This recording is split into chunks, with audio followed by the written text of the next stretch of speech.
Unraveling the Idiom. Lights out. Hello, dear viewers.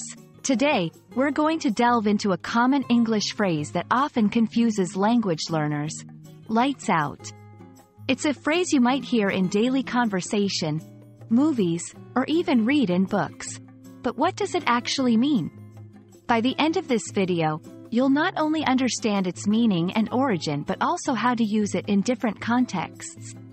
So, let's get started. Initially, lights out refers to the time when lights are turned off, especially in a communal living area like a dormitory, barracks, or prison. It signifies that it's time for sleep or rest and that activities should cease.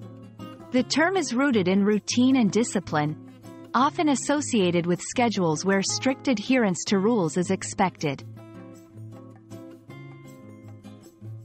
In a metaphorical sense, lights out is used to describe a performance that is so good, it's as if no one else can compete. Imagine a basketball player who scores continuously, making it seem like the game is over for the other team.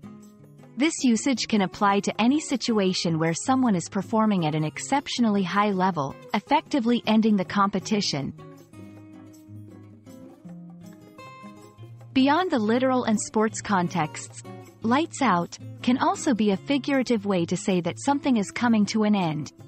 For example, if a company is going out of business, one might say it's lights out for them. It conveys a finality, a point of no return. In this sense, it's a more colorful and dramatic way to say that something is over. Let's look at how to incorporate lights out into everyday language with a few examples. The kids have a strict 9 p.m. lights out policy on school nights. Did you see that performance? She was absolutely lights out. No one could match her talent.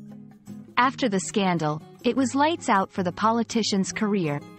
In each of these sentences, the phrase, lights out, takes on a different shade of its meaning, illustrating its versatility in English communication. And there we have it.